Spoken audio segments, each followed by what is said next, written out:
किया है वो अपने आप में अद्भुत है। आपको मैं एक जानकारी और देना चाहता हूं कि जब पहली बार आर्किटेक्ट ने नक्शा बनाया था तो उसको माननीय प्रधानमंत्री महोदय ने खारिज कर दिया। खारिज क्यों कर दिया वो आज भी आपको बताता हूं, क्योंकि वो सीधा जो है बाबा विश्वनाथ के दरबार तक नहीं जा रहा था, उसमें घुमाव था और यही कारण था। यहाँ एक विशेष बात मैं आपको बताऊंगा, चंद्रगुप्तेश्वर महादेव और मनकामेश्वर महादेव मंदिर हैं। अच्छा। इसके स्थापत्य की विशेषता यह है कि ऊपर जो आप झरोखा देख रहे हैं, सूर्योदय के समय इस झरोखे से प्रकाश सीधे शिवलिंग पर आता है। क्या बात है। तो ये जिस समय ये बनाया गया होगा, आप कल्पना कर सकते हैं यहाँ से सदियों पूर्व भी हमारा जो आर्किटेक्चर हमारा कितना आगे जी आर्किटेक्चर में हमारा देश कितना आगे था और हमारी तकनीक कितनी उन्नत थी, यह उसका भी ये प्रदर्शन करता हुआ एक जीता जागता जीवन स्वरूप। ये झरोखा आप देख रहे हैं ना, इतना छोटा झरोखा है, इतना छोटा से सूर्य का प्रकाश सीधे भगवान का अभिषेक करता है। क्या बात, सूर्य देव अभिषेक करते हैं सुबह सुबह। क्या बात है। ये देखिए, यही है टेक्नोलॉजी और यही है प्रधानमंत्री नरेंद्र मोदी के काम करने का तरीका। तो मैं आपको ये बता रहा था कि पहली बार जब नक्शा बनाया गया था तो उस नक्शे को प्रधानमंत्री महोदय ने खारिज कर दिया था, और उसके बाद मैं आपको ये बताना चाहता हूं कि उसके बाद जब दोबारा नक्शा बनाया गया तो ये जो सीध में आप देख रहे हैं कि माँ गंगा और बाबा विश्वनाथ का जो दरबार है वो एकदम सीध में है। आप सीधे आइए और सीधे बाबा के दरबार पहुंचिए। क्यों सर? जी बिल्कुल।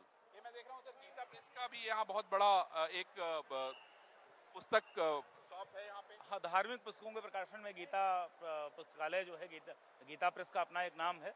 तो नीचे इनकी ये शॉप है, इससे ऊपर अभी हमारे जर्मन हैंगर की वजह से दिखाई नहीं दे रहा है, इसके ऊपर हम एक निःशुल्क पुस्तकालय का भी निर्माण कर रहे हैं। अच्छा। जहाँ व्यक्ति धाम में बैठकर भी धार्मिक अध्ययन कर सकता है। वहाँ सनातन धर्म से जुड़ी हुई विभिन्न पुस्तकें विभिन्न प्रकाशनों से रखी होंगी। सर, ये मैं देख रहा हूँ कि मंदिर परिसर आगे लिखा हुआ है मल्लिकार्जुन भवन और ये विश्वनाथ द्वार। ये इस द्वार को हम क्या कहते हैं? ये जो ये आज हम लोग पहुंचे, ये विश्वनाथ द्वार है। वह भैरव द्वार था, यह जो है विश्वनाथ द्वार है, उसके बाद वहाँ गंगा द्वार है। अच्छा, 3 द्वार हैं इसमें कुल। जी। और हम लोग जो है एक द्वार से होके दूसरे द्वार के पास आ गए। दूसरे द्वार को हम पार करने वाले। ये एरिया तकरीबन 500 मीटर के आसपास। जी जी जी। चलिए सर, आगे चलते हैं हम लोग। ये आप देख रहे हैं, ये इस मंदिर का महात्म्य, इसकी विशेषता किस तरीके से विश्वभूषण जी ने बताई। अब हम आपको सामने दिखाना चाहते हैं। देखिए, आपको सामने जो है वो झंडा दिखाई पड़ रहा है, पताका दिखाई पड़ रहा है, वो स्वर्ण का है, स्वर्ण जड़ित है। सर, ये देखिए, यही तो बनाना चाहते थे, मतलब यही जो दिख रहा है सामने पताका, यही तो अद्भुत है। यह अद्भुत है और इसके साथ बड़ी विशिष्ट कथा जुड़ी हुई है कि जो स्वर्ण पताका और स्वर्ण शिखर आपको दिखाई दे रहा है, ये महाराजा रणजीत सिंह जिन्होंने जो खालसा के सबसे बड़े सम्राट हुए, वह भी महादेव विश्वनाथ के अनन्य भक्त थे। और यहाँ इसका जो स्वर्ण मंडित कराने का कार्य है वो महाराजा रणजीत सिंह ने कराया था। मैं इसमें ये बताना चाहता हूँ कि 3 लोग थे, महारानी अहिल्याबाई, महाराजा रणजीत सिंह और तीसरे नरेंद्र मोदी।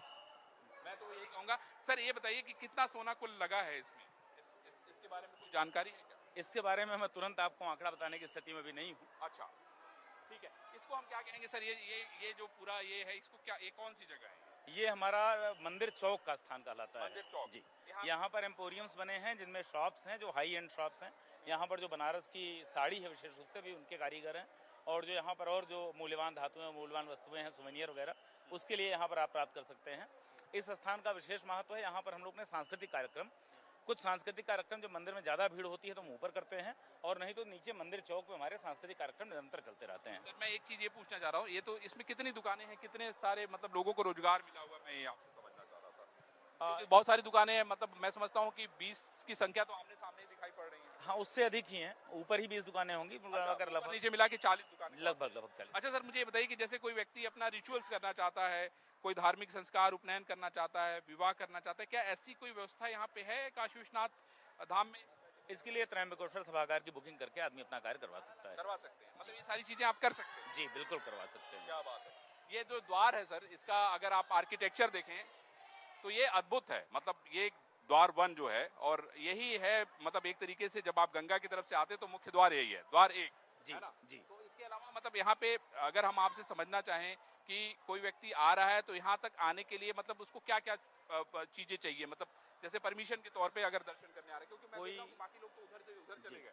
कोई ऐसा परमिशन नहीं चाहिए, बस केवल एक सिक्योरिटी चेक होता है। अच्छा। क्योंकि इतना बड़ा धाम बना है तो ये आप जानते हैं तमाम तरह के तत्व हैं, जो सनातन मत के या सनातन मत के जो स्थल हैं उनके प्रति वो आक्रामक रहते हैं, उनकी बहुत अच्छी मंशा नहीं होती। तो ऐसा कोई व्यक्ति यहाँ भक्त के आवरण में कालनेमी बनकर प्रवेश ना करने पाए, इसलिए हम लोग यहाँ सुरक्षा चेकिंग की व्यवस्था रखी गई है। लोगों की चेकिंग होती है और जो रेस्ट्रिक्टेड ऑब्जेक्ट्स हैं उनके अलावा कोई नुकीला सामान लेकर, कोई विस्फोटक सामग्री लेकर आदमी नहीं प्रवेश कर सकता। मोबाइल कैमरा भी मना किया गया है विभिन्न कारणों से कि कोई यहाँ वांछित गतिविधि ना होने लग जाए, इसके बाद आदमी प्रवेश कर सकता है। अच्छा, ये बताइए मुझे कि यहाँ पे तो ढेर सारा प्रसाद चढ़ता है, श्रृंगार होती है, आरती होती है, उसका जरा मुझे क्रम बताइए कि कैसे कैसे है। लोग, अगर आम व्यक्ति आता है तो कैसे वो आरती देख सकता है, प्रसाद के लिए क्या इंतजाम है, कितना प्रसाद आप लोग बनवाते हैं, आपके यहाँ जो अर्चक हैं, जो पुजारी हैं, वो कितने सारे संख्या है और वो कहाँ कहाँ से लोग आए हैं, जरा इसके बारे में बताइए। हमारे यहाँ प्रातः 2 बजे 2:30 बजे के आसपास मंदिर खुल जाता है। 2 बजे से तैयारियां शुरू हो जाती हैं। पहली आरती हमारी मंगला आरती होती है, 3 बजे से लेकर 4 बजे तक होती है। उसके बाद सामान्य दर्शन प्रारंभ हो जाते हैं और तत्पश्चात 11 बजे दिन में भोग आरती होती है। उसके बाद सायंकाल सप्तऋषि आरती होती है 7:30 बजे।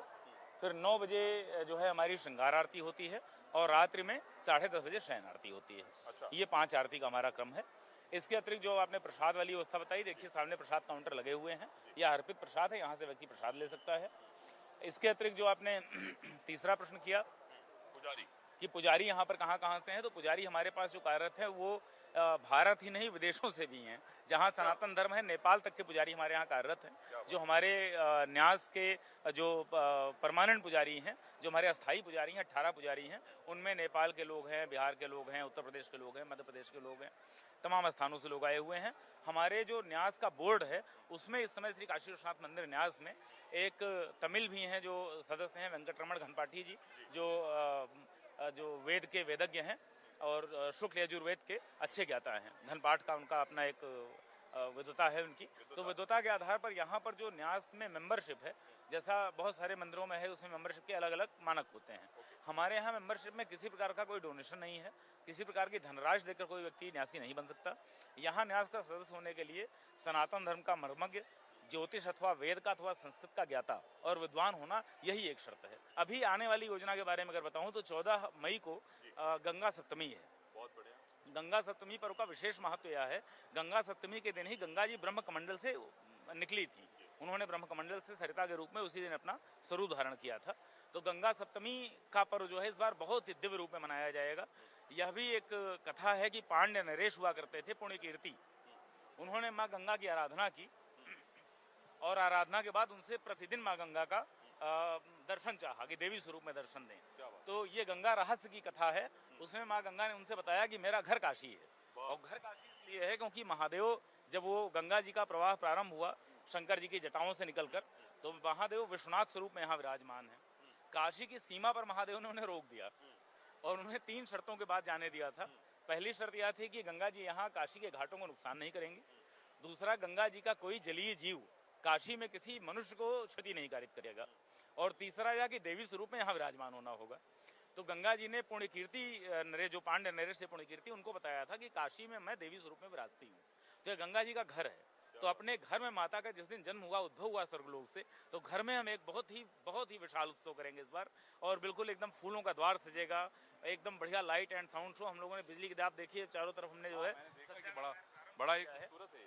तो ये गंगा जी के घर में गंगा जी के जन्म का उत्सव मनाया जा रहा है। ये एक बहुत वृहद उत्सव कर रहे हैं। ये काशी कॉरिडोर जो है, काशी विश्वनाथ कॉरिडोर, आप लोग देख रहे हैं, अंदर से हम आपको दिखा रहे हैं। इसलिए ये दिखाना चाहते हैं क्योंकि एक इतिहास है।